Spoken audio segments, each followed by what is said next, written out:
morning, good afternoon, good evening, and welcome from wherever you're joining us from. I'd like for us to start this webinar, week 1 webinar. And I'm going to invite our very able guest. So Lawrence Mushilwa is a distinguished cybersecurity leader and executive boasting nearly a decade of experience in steering organizations through transformative information security programs, compliance enhancements, and risk management initiatives. His extensive expertise spans digital forensics, the establishment of the National Computer Emergency Response Team, SAT, risk and compliance management, cybersecurity operations centers, and incident response, positioning him as a vanguard in the cybersecurity domain. His career is marked by a significant track record in governance, leadership, collaborative efforts, and pioneering product development. His engagement with regional and international entities has facilitated the design and implementation of comprehensive cybersecurity training programs. His engagement with regional and international entities has facilitated the design and implementation of comprehensive cybersecurity training programs, catering to both the private and public sector. He currently serves on the management board of the Open University of Kenya, besides Nairobi, the Kenya Cyber Convention, and the Kenya Cybersecurity Forensics Association. Beyond his professional endeavors, he's an active contributor to the open source community with publication on Docker-based high and low interactive honeypots to his name. Dedicated to fostering the next generation of cybersecurity experts, he dedicates his spare time to mentoring aspiring professionals in the field and building and scaling cybersecurity communities, underscoring his dedication to the growth and resilience of the cybersecurity landscape. Now I'd like to welcome Lawrence. You can take it away, Lawrence. Once again, good morning, good afternoon, good evening. Sylvia, thank you so much for the introduction.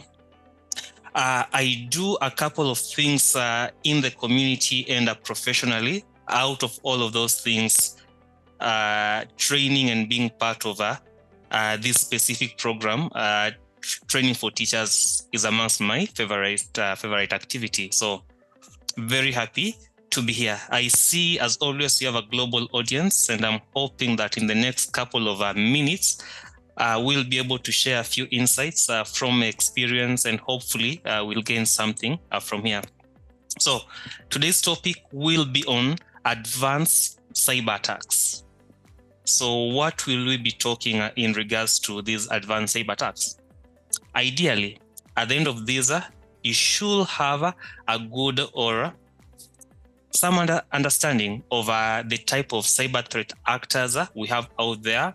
You should also have a good idea in regards to one, cyber risks and threats out there. So when I say out there, so cyber risks and threats that you might encounter while using the internet or while consuming any digital resources, either as a teacher or some that might affect also your students and also just schools in general. Then lastly, it will be very good at the end of this if you're able to come out with some best practices. So very practical, realistic, even low effort activities, behavioral changes that you can do to protect yourself online and protect yourself from the risks and threats that we will be covering.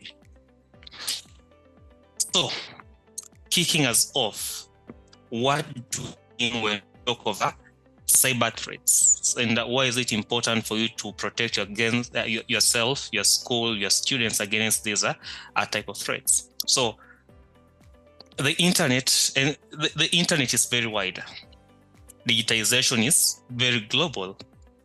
Now, the internet digitization, we always have a lot of people on the internet with a different intention as far as your information is concerned, as far as your digital resources are concerned. It's very key for us to understand these various type of what you're calling threat actors, because by understanding them, not only do we get to understand how they operate, their motivation, but through understanding that, we are also able to better position ourselves and defend ourselves from all these malicious activity. So the first category of threat actors you're going to look at is what we call hacktivists. So hacktivists will generally promote political or social agenda. In most cases, they will be targeting government or institutional websites or a corporation to promote this specific agenda that they might be having. Apart from hacktivists, we also have cyber criminals. Now, cyber criminals will do everything they do for profit, and these will also include criminal activity. So cyber criminals in this case will be mostly around stealing your personal information. So personal information here can be your social security number, can be your health cover number, your national ID number. They will steal also your login credential, financial data, and even launch pieces of software we call ransomware that will typically lock your critical information. And once that information has been locked and is inaccessible to you, these cyber criminals will demand that you pay them in order for them to release this information back to you. Apart from these two groups, we also have what you call nation-state actors. So nation-state actors can be cyber criminals, can be hacktivists. However, the main differentiator with the nation-state actors is that they will typically act on behalf of a foreign or behalf of a government, either formally or informally. Now, not to worry you, in most cases, nation-state actors will not be after everyone. They will target specific users or specific personas that meet a specific criteria, depending on either one, the type of work you're doing, or two, the type of institution you are working in, and also the type of, in this case, the type of students who might be in that specific institution. A good case here will be for teachers, those of us or some of us who might be teaching in one international schools, or even in country schools where these schools are either have students from the diplomatic, from students from diplomats, or you have students from key political figures or even celebrities. Now, nation-state actors might be after you in order for them to have a better understanding of these specific high-value students. Then moving on, we also have what we call insiders. Now, insiders will be users who have legitimate access to organizational systems and data, and they use this information or they use this type of access to cause harm or steal sensitive information with the intention of doing fraudulent operations with such information. So an insider in this case can be, for example, a fellow teacher. In this case, you might find that you have a teacher, an instructor, or just someone part of the faculty who is using their privileged position either to gain or get personal information about students, about teachers, even about the school, and share this information for fraudulent benefit, either with cyber criminals. Now, these cyber criminals have with other cyber threat actors. These threat actors might be what you have talked about, hacktivists. Maybe someone doesn't like the school or what the school stands for. Then you get an insider who shares information about the head teacher, the class teacher, or a specific student. Then this information is weaponized by an external party to cause harm.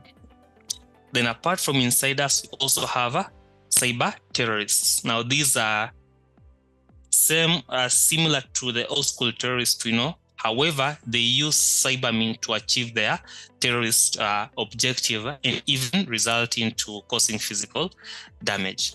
Then lastly, we have what you call cyber activists. So cyber activists will use cyber as a means to promote their cause and bring attention to their specific issues. Cyber activists are very closely related with hacktivists. The only difference here at times can be hacktivists will be, how can I put it across? Hacktivists might actively try to hack you as an individual, might try to hack the school, might try to hack your fellow colleagues to gain information. And then based on the information they gain, then they use that information to continue their activist activity. In most cases, when we talk of cyber activists, they won't actively try to compromise you, they won't actively try to hack you. However, they will use any information that is publicly available on the internet to promote and fast track or even bring attention to the specific agenda that might be pushing. So, threat actors. Why will they be interested in you? Why will they be interested in your school? Why will they be interested in your students? One, they're after your passwords. If they can gain access to your passwords, there is a high likelihood they will be able to gain access to any system or any school systems that you have access to. This might be, for example, your learning management system that might be having student grades, that might be having your course material. This can be changed, this can be altered to benefit this specific threat actor. They will be after your documents. Based on the content of your documents, this can give them a privileged understanding of you as an individual from a professional point of view. For example, if someone is interested in blackmailing you, if they gain access to your documents, for example, they gain access to your teaching material, to your research papers, and they are able to run some of this material, then you will be forced to pay them in order for you to get back your material. They will be after your web history. Now, web history can be used to blackmail you, whereby someone tells that, look, and maybe some of you might have received this. You will get an email claiming to have access to what you have gone through your browser, and if you don't do a specific action, they're going to release this browsing history to the public. They're also after your money. Right now, with a lot of digitization, if a threat actor is able to gain access to your password, is able to gain access to your documents, your web history, they might find themselves into your banking platform. They might find yourself into, for example, if using a saving company or platform, they might gain access there and transfer money from your account to the account fraudulently. They're also interested in your online identity and reputation. We have seen multiple cases where an attacker impersonates a teacher, calls a parent claiming to be the class teacher, and convinces the parent that the student is sick or the student has an emergency and they need either cash or they need some resources. Then the parent ends up selling these or sending this money or sending something valuable to the teacher as a way of helping their student without knowing that they're not even talking to the actual teacher. Attackers will also be after cyberbullying, whereby using either platforms like Twitter, Facebook, or X, Instagram, or even internal school productivity application, someone can bully a fellow teacher, someone can bully a student using your credentials or using your school profile. We have also seen a Zoom bombing, where threat actors take over control of your online learning platform, and they share a lot of disruptive and inappropriate material. Now, These are some of the reasons why we are actually having this session, but also some of the reason and some of the valuable things or entities that attackers will be typically after when they target or when they try to compromise you, not only you as a teacher, but also the school in general and even your students. So in the next couple of slides, we'll be going over types of advanced attacks, various types of advanced attacks. So first screenshot, I'm not sure how many of us have seen these, something similar. If you have, please just do a thumbs up in the comment section. I know from my experience, I've seen a lot of similar messages in the various WhatsApp groups or various social media groups that we might be in. So first screenshot, you receive a text message claiming to be from, for example, Amazon. It can be from any of your favorite online shopping platforms. So Amazon, it can be from Alibaba, it can be from Jumia, or any of those entities. So typically, you get an SMS congratulating you and telling you, the SMS will typically have a link. And this message tries to trick you or convince you that you need to click on this link in order for you to get or to claim your reward. And these do not only come from well-known global brands. We have seen this coming from even supermarkets. We have seen this coming from schools or coming from senders that claim to be teachers or senders that claim to be schools, or even a sender that claims to be a student. The second screenshot, just something similar, where second reminder for Kerry, your XYZ package is waiting for you. A similar thing. This can come from a well-known platform within the country. It can come from a school.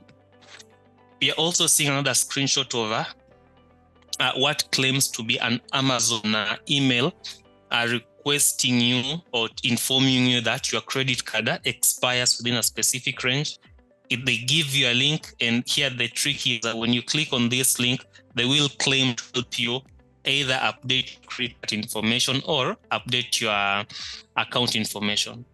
And the moment you click on this link, you end up realizing that one, your account has been taken over or your funds have been taken over. I think we have seen and experienced a lot of cases where, especially social media accounts, someone sends you a link claiming to be a password reset, and before you know it, your account is taken. And this is not only affecting social media. We have seen a lot of unreported cases where even schools have lost access to their online profile due to this, where teachers have also lost access or credentials to learning management systems through this specific attack.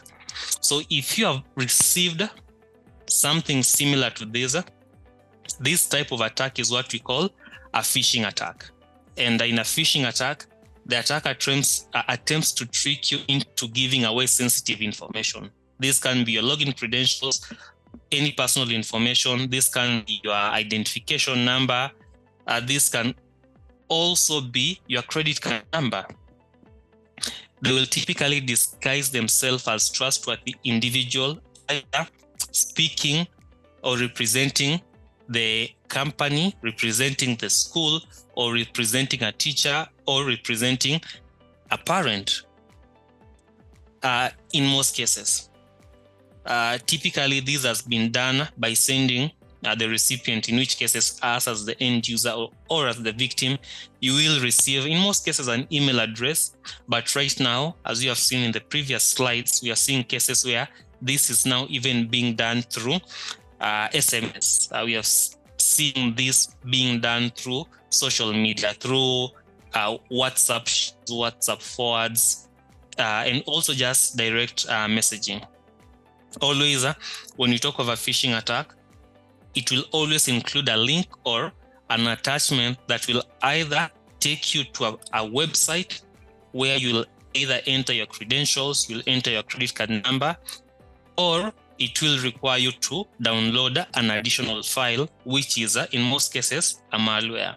And a malware in this case is basically a malicious software that once installed on your machine will typically give the attacker full control over your machine without you knowing that you have given access.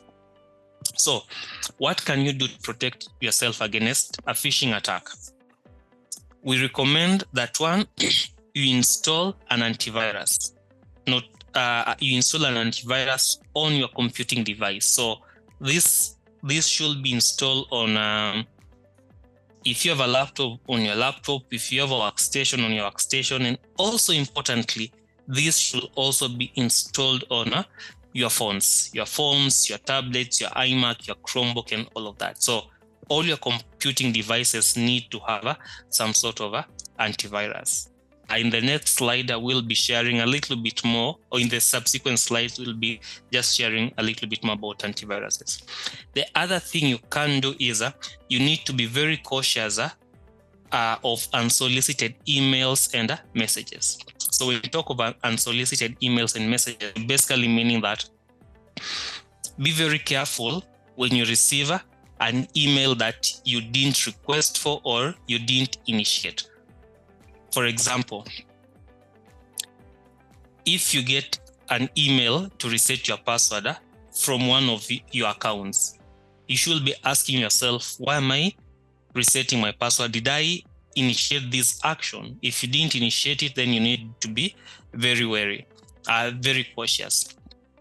Also, avoid clicking on opening links or attachment on such emails. As you have mentioned, majority of phishing attack will give you a link. The moment you click on that link, the attacker has already started compromising you. In most cases, they will take you to a link that resembles a legitimate link. You enter your credentials, your account is taken, or you download a file, this file installs itself, and now they have access to your machine. Then also, whenever in doubt, please call, text, or verify. If a parent calls you claiming to be a student of XYZ and you are not sure, one of the things you can do is just end the call, call back the parent through the established contact numbers. Same thing with a student or even your colleagues. Whenever in doubt, nothing stops you from verifying or just asking an additional time that, look, I've heard you, I'll get back to you. And that buys you some time to verify some of these attacks and ensure that you do not become a victim. Now, moving on to the second type of attack. I'm hoping that none of us have installed applications like fancy charging, funny caller, or GB WhatsApp. Additionally, hoping that the screenshot on my extreme right, none of us have used torrents to download some of these common applications we use. For example, Microsoft Office, IBM SPSS Statistics, or Internet Download Manager. Why is this important? This brings us to the next type of advanced attack that you're calling info stealers. Now, threat actors are very creative. At times, they will trick you or rely on us going to illegitimate sites to download software, so sites that host BitTorrents. They will rely on us going to or installing unofficial applications like GB WhatsApp. They will also rely on us just being curious and seeing what does a funny caller do or what does a fancy charging do as an application. Now, the moment you install this application, a lot of these applications will copy sensitive information like passwords, credit card data, and send them to the attacker without you knowing. So you end up in a situation whereby you have installed a cracked or pirated Microsoft Word. It is working as you'll expect. However, in the background, the attacker had added a malware into this software that looks very legitimate. And this malware given that you have installed it, by installing this cracked application, the malware steals all of this information, sends it to the attacker. Now, if the attacker has your ID number, your social security number, your first, last name, or your state ID, nothing stops this attacker from stealing your identity.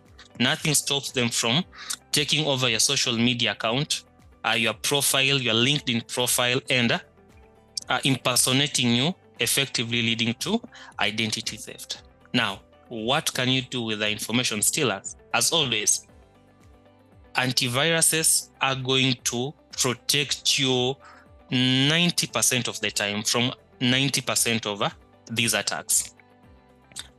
The other thing you can do is you want to try as much as possible to only download applications from trusted app stores. For example, Google Play and the Apple App Store. You want to avoid downloading applications from third-party stores and also avoid using a lot of torrenting platform unless you are very sure and know how to use torrent platform while keeping yourself safe. Then also you want to check permissions requested by apps and only install apps that have a verified and a very good rating.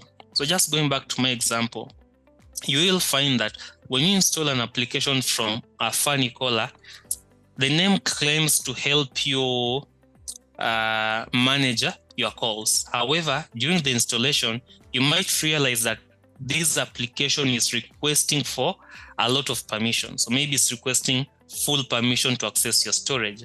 It's requesting permission to manage your SMS, is requesting permission to manage your browsing or internet activity. Such permissions should always raise an alarm in you and hopefully guide you into blocking or completely uninstalling such application. Going on to the next examples of advanced attack. I'm hoping some of us might have seen this, hoping that none of us enabled editing. So what are we seeing in front of us? So in certain cases, you will receive a document from various sources. It might be, in most cases, unsolicited. Now, in most cases, this document will be, or this email might try to trick you into downloading this document and show you that maybe this document is a document of value. For example, majority of you here are in the education space. So you might find a document that is telling you that, look, this is an academic grant, or this is a call for paper. Please go through this document for you to get the right guidelines to submit your grant application, or for you to know more about this specific conference. Quickly you download that specific paper, and the moment you open it on Microsoft Word, you might get something like this. Protected view, be very careful. Then because attackers are crafty and they know that the only way they'll be able to attack you is via you enabling editing, they will even guide you and tell you that, for example, this document was created in an earlier version of Microsoft Office Word. Enable editing in order for you to proceed with your application. In most cases, those are typically tricks that attackers employ to try and have you give them access to your document, and we'll be seeing this part of our demo. So this type of attack is what we call a maldoc attack or malicious documents. Malicious documents will be combined with what you have discussed before, which is phishing, the phishing email. Recall, when someone is trying to phish you, they will send you an email, and this email will either have an attachment or it will have a link. If it has an attachment, maybe the attachment is a document that you are required to download. At times, this attachment can actually be a zipped file that you will download and zip, and once you unzip, you gain access to the document. It can also be a HTML or a website file. So when you talk of maldocs, attackers will send unsolicited but legitimate looking documents, mostly via email. This document will in most cases contain malicious code that will grant the attacker access to your computer once you open that specific document. And in this case, once you enable editing, then attackers, of course, can use this information to, can use this access to steal information, install malware, or even launch further attacks. And these attacks can be launched individually to you, or they also can use you as a conduit. Now, in most cases, in most academic institutions, you will find that the machines we use or computers we use are typically networked, so that if I'm using my work machine in school, I might be able to access either another machine within school, for example, to print documents, to retrieve scanned documents, so on and so forth. So the attacker here will bank on one, being able to compromise one teacher.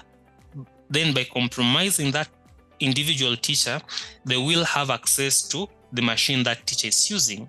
Then once they have the access to that machine the teacher is using, then they can start scanning to see whether they can also gain access to further machine.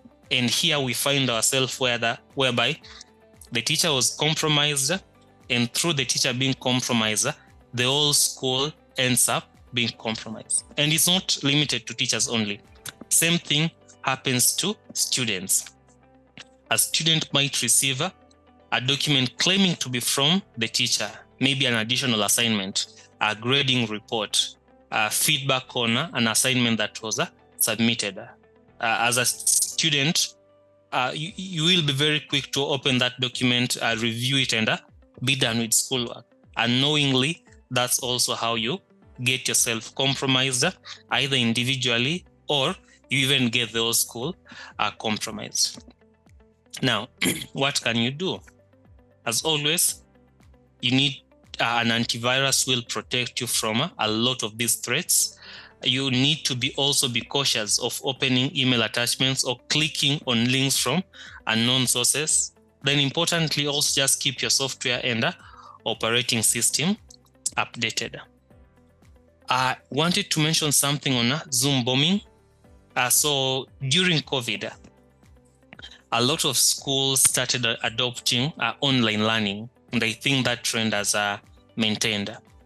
Around 2019 to 2022, 2023 there, we'll see a lot of cases whereby, for example, we're in this call, I'm presenting, then some random guy will just enter the call, take over my presentation and start presenting a lot of inappropriate content. That is an example of Zoom bombing. So as much as it's Zoom bombing, but you also saw this happening on other platforms like Google Meet. Another case of Zoom bombing was whereby someone still hijacks a session like this. They realize that they can't share content, but they can unmute themselves. They unmute themselves and they just start talking gibberish or just making a lot of noise to disrupt the class. Another example of Zoom bombing. Now, what can you do to disrupt that? I think the good thing is that progressively Zoom bombing has reduced. A lot of these platforms are now putting in technical solutions to empower schools, teachers, even students to better protect themselves when using them. So what you can do, for example, in Zoom, you can use lobbies. So lobbies act as a holding place whereby if anyone gains access or has access to the link to your session, they won't be admitted directly to the session. They'll click on the link, they end up in a lobby, then the host of that session is required to manually admit them or kick them out of the lobby. Another thing you can do is just to disable sharing of screens, so that if someone manages to join your session, they won't be able to share screen, which means they won't be able to share inappropriate content.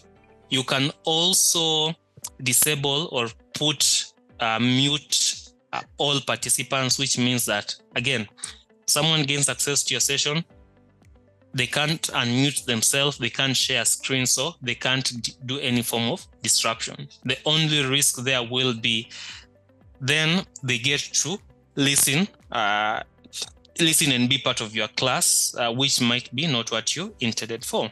The other thing for a lot of this platform, they allow admission of only authenticated users, which means if I want to join a Zoom call, or if I want to join a Google Meet or a WebEx session, or whichever platform you're using, they will require me to create an account and then use that account to log in. A lot of attackers are not going to go through that hurdle of, okay, now I need to create an account, I need an email I can use, so on and so forth. And that gives you an additional layer of security. Then, as we come to the tail end of this, last attack I wanted to share about, the last slide on most students don't know when news is fake. Stanford study finds that is not fake news. That is actually statistics that were carried out, research that were carried out, and those were the finding. So I just picked some slides here to showcase what we mean by this. So for example, a few years back, we had breaking news that the Prime Minister of Canada had a pet alien. Then during Obama's time, those news that he had signed an executive order banning the Pledge of Allegiance in schools nationwide. And we have seen this recurring and happening more often. It can actually move from political leaders and come very close at home. I know, so for example, in Kenya and Africa in general, I've seen cases whereby through use of social media, students have come up with profiles about teachers and tried to share a specific narrative about that specific teacher or about that specific school. And you have also seen students doing this amongst themselves, where I had a rumor, X so-and-so was doing this and this and this, and they form a very big narrative around that, which eventually transforms into cyberbullying to a certain extent. Now, in this era where we have a generative AI, a social media, one, there is a risk of misinformation. And when we talk of misinformation, what you essentially mean is that this is false information that in most cases is not intended to cause harm and will combine a mix of accurate and inaccurate content. Then apart from misinformation, we have disinformation. Now, disinformation, still false information that is intended to manipulate, cause damage, guide people or guide a specific narrative, or and this can be narratives about people, organization, countries in the wrong direction. As I mentioned, this can also be narratives concerning schools, narratives concerning students, narratives concerning specific teachers. We also have manipulation, whereby content is deliberately altered, changed. This can include misquoting reports out of context. It can include cropping images, an image where students were maybe on a school trip with their teacher's supervision, then someone crops out the teachers, and before you find it, you find the school in social media being accused of having unsupervised school engagements. And the same thing can happen vice versa, where a teacher with a group of students, you can be isolated and you find yourself with only 2 students, and people start saying that either this is a favorism or we have teachers having individual sessions with students. All of that is manipulation. Then we have deepfakes and AI content. we have seen right now with a lot of leading generative AI companies, where now you can prompt or tell an AI, instruct it to generate a video for you, instruct it to generate voice for you, and they will be able to do this. So you have my likeliness, and you tell the AI to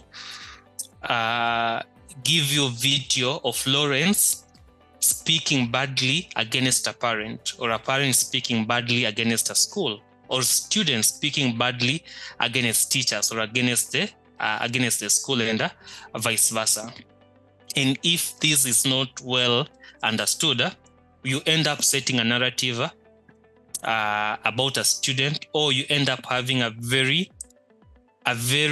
constructed image perception about what's happening.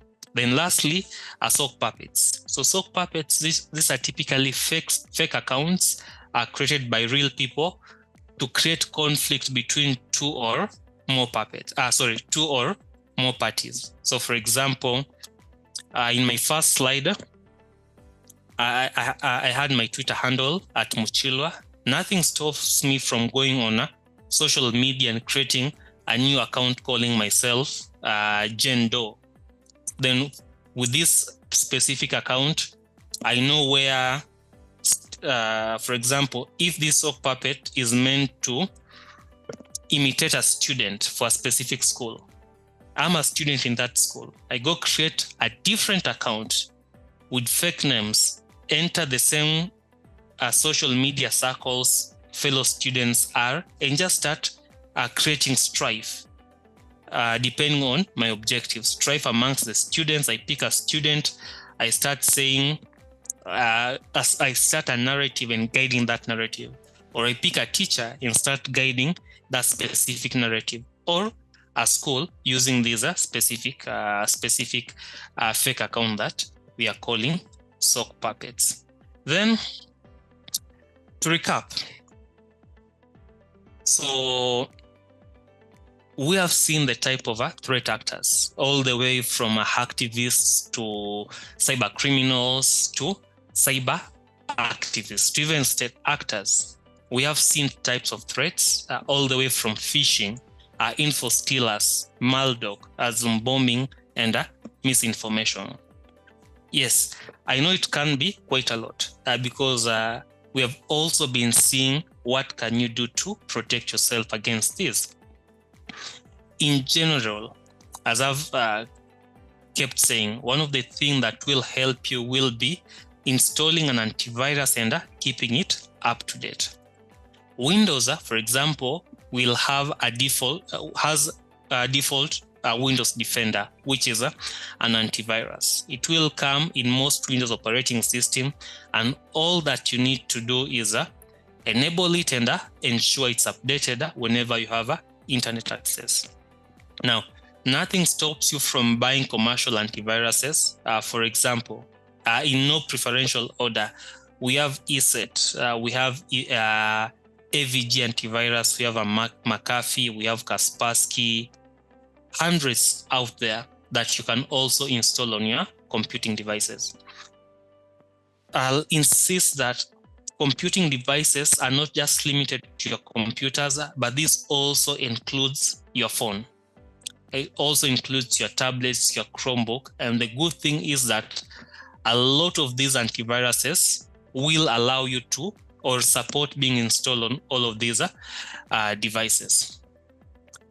Your antivirus will be able to keep you and protect you against info stealers. It will be able to protect you against phishing emails. It will be able to protect you against malicious website and malicious files. The only thing it might struggle to protect you against will be misinformation, malinformation, Zoom bombing, and disinformation. The other thing you can do is keep your devices updated by installing updates. Good thing here is that most devices will prompt you whenever an update is available. So whenever you receive that prompt, especially Windows machines, please, and even Mac, go ahead and install those updates. Those updates are meant to protect you better especially from nation-state actors. They are also meant to address any weakness that the application might be having, and attackers will always exploit this kind of a weakness. Be cautious of any unsolicited emails, documents, or files. Avoid clicking and opening them.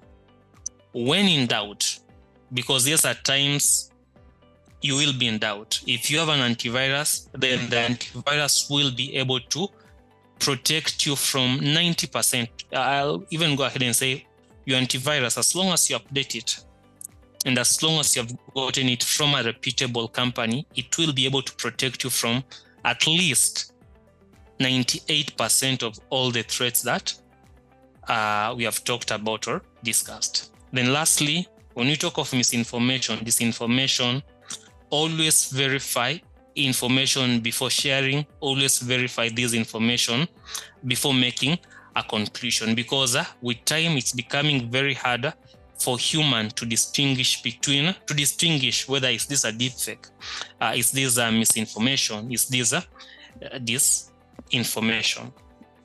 And with that, I would like to wrap up this session by doing a very brief demo in regards to how attackers can use maldoc or malicious documents to gain access to your device. Now, as I do this, I'm hoping that the demo gods are going to have mercy on me and none of my machines are going to crash. So we hope for the best. So just give me a minute as I fix that. Okay.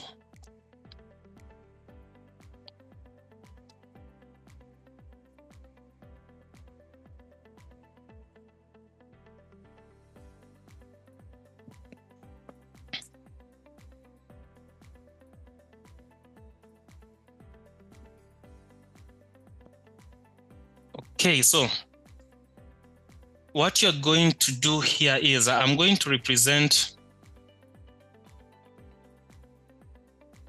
a typical workstation for a typical user on my left. So on my left here, I have a Windows machine.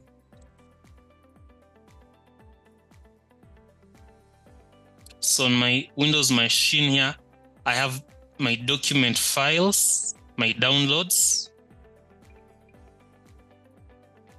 So let me close this. Okay.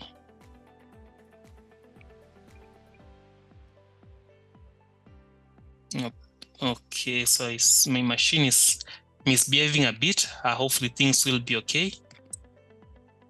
So these are sets up. So on my right, I have a Windows machine to simulate a typical user using a Windows machine. Then on my right here, I have an attacker's machine. So what an attacker will typically see. So I'm going to type some technical commands here. Please bear with me. If they are too technical, it's purely for demonstrative purposes. So let me just set my environment first. Ensure everything is okay. Okay, so everything is okay here. So this is basically what an attacker will go through. They will have a custom hacking operation computer they are using. They will input some fancy commands here. So in this case, what I've basically done here is that I've instructed my hacking machine to wait for a user to click on a specific document. The moment the user clicks on that document, I will be able to gain access. So right here, I will delete some staging files I had. So I have abstracted some of the information here, but in a typical case, I will be a user, so I'm browsing the internet. I'm a teacher. I'm looking for grants, maybe to help with my research or to help with a project I'm working on. I come across the Jane and Baraka Foundation. Probably someone shared the link to Jen and Baraka Foundation via WhatsApp or via email. Then I was able to download the associated the associated file. So here it is. So I've downloaded it. Now I'll just go and open it. So as I open it, hopefully this will work as expected.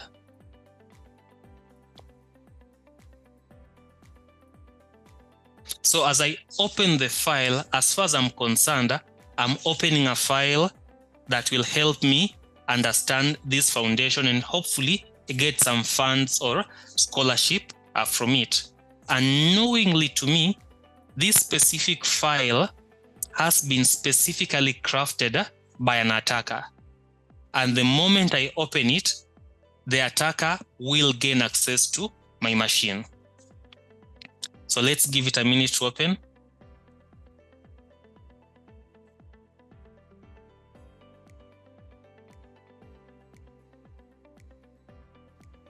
And as it opens, if you just notice, we only have this folder here, old, and these two files, grant application form, Jen and Baraka Foundation.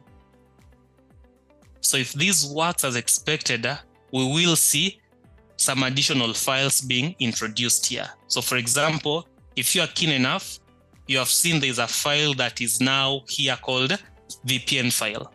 This file was not there before. And this is a file that this document has introduced to my file system.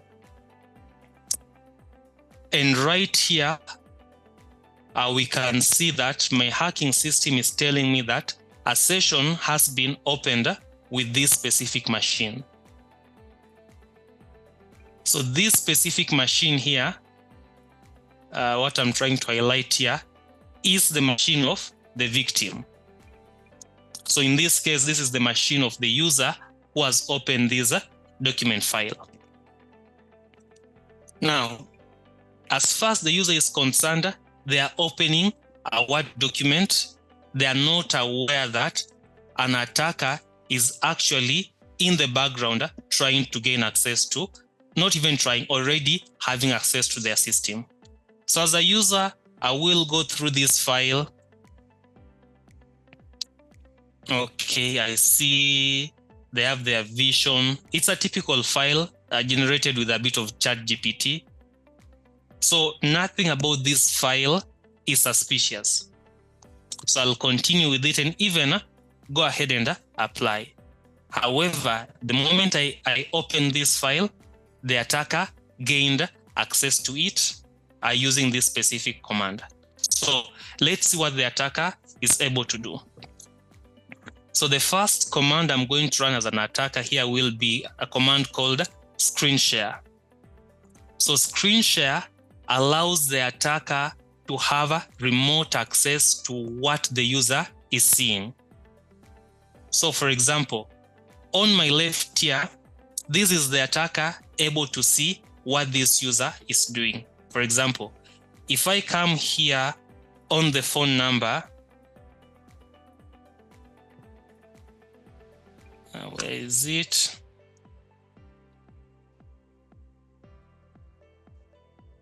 So I think my machine is telling me to give it a little bit time. So we'll give it time.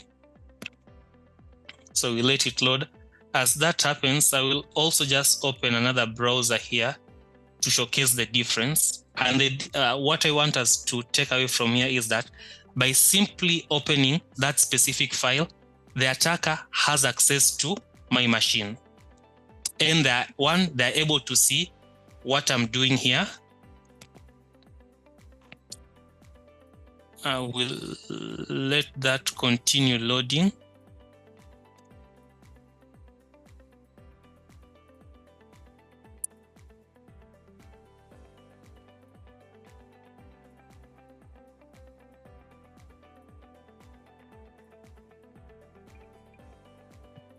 Okay, this was a previous example.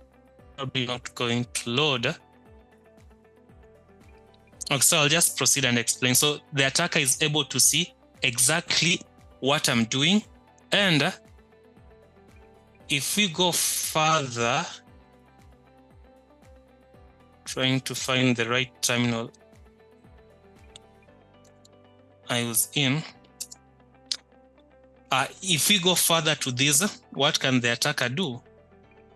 The attacker is also able to basically list a lot of things about my machine. So for example, in this case, they know that they're in my downloads folder. If they want, they can list all the contents from my download folder. Let's see if that is possible.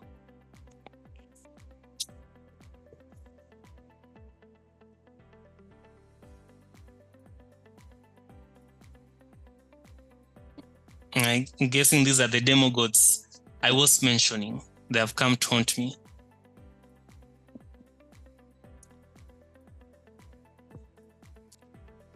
Let's see if it will run.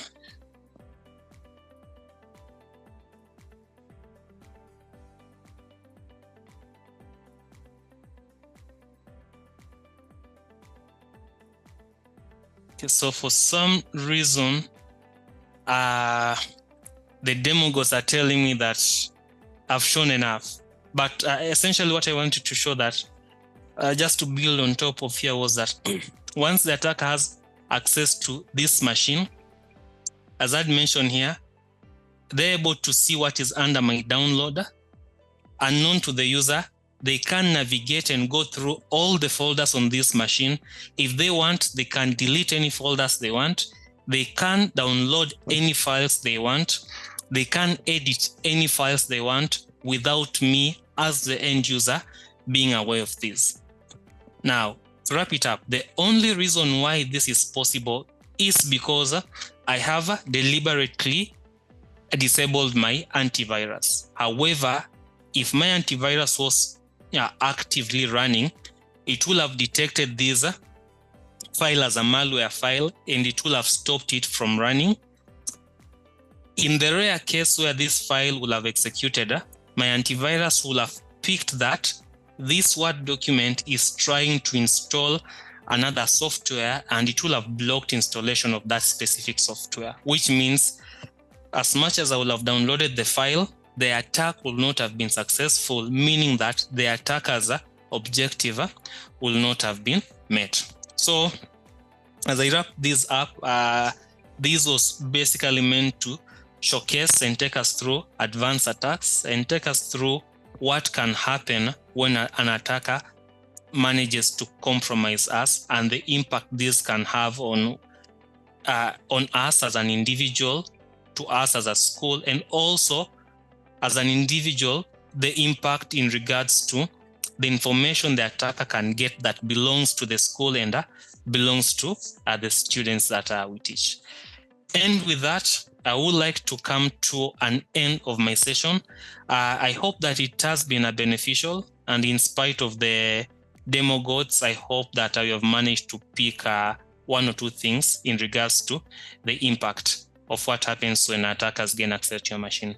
Thank you so much, and I look forward to continuing this discussion and sessions with you. Thank you. Back to you, Sylvia. So much, Lawrence, for this informative session. And because of time, we are going to just answer one question that was really asked during the session, which is the best antivirus to use for your phone or for your PC. I think, Lawrence, you can take that. Then we move forward. That's a very interesting question. So I will talk from my personal experience. So for example, on my phone, I use the AVG antivirus. I know other colleagues who are using a Kaspersky antivirus on both their phone and their devices. So I'll say, and I'm sure this is going to be covered in the subsequent session, there are ways you can Google to get reputable antiviruses. Then based on that listing, you will be able to find. So much, Lawrence, for this informative session. And because of time, we are going to just answer one question that was really asked during the session, which is the best antivirus to use for your phone or for your PC. I think, Lawrence, you can take that. Then we move forward. That's a very interesting question. So I will talk from my personal experience. So for example, on my phone, I use the AVG antivirus. I know other colleagues who are using a Kaspersky antivirus on both their phone and their devices. So I'll say, and I'm sure this is going to be covered in the subsequent session, there are ways you can Google to get reputable antiviruses. Then based on that listing, you will be able to find which antivirus works best for you and also which one is affordable for you. Thank you so much for joining this webinar. We are going to share the recording of this session, the slides, and the questions that have not yet been answered. We are going to share with you on the Mookit platform. Thank you for joining. Have a good rest of the week.